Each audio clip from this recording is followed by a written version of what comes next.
Odiochieng' machielo mar romo mar riwruok pinje Afrika e romo mar kedo kod lokruok chal kod lwasi miluongo ni COP29 mar kedo gi lokruok chal kod lwasi bende dhi nyime ka obage e boma kata piny Azerbaijan. Jatend piny Azerbaijan okwedo jotelo matiyo kod chenro makama e gerore kendgi giwegi. Wach makamano bende obiro e seche ma piny mangima e bwo riwruok mar boma ma Paris kata winjruok mano time boma ma Paris madwaro pinje maketho kor lwasi oti kod chenro mabeyo mabero kor lwasi manyaka sani osemiyo piny mangima kale midhiero mathoth kotenore kod lokruok chal kor lwasi.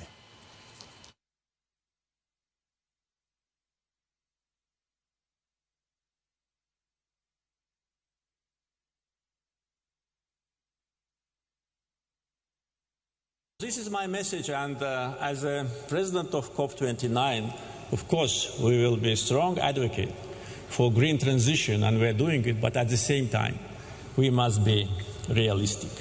We believe that we are headed to the wrong direction.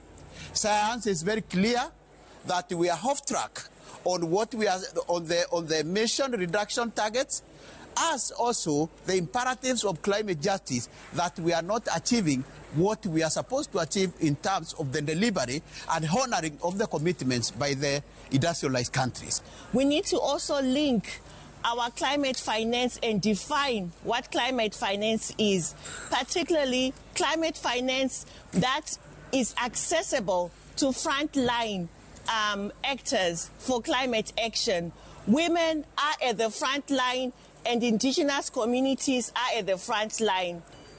This is over a year that such pledges have been made.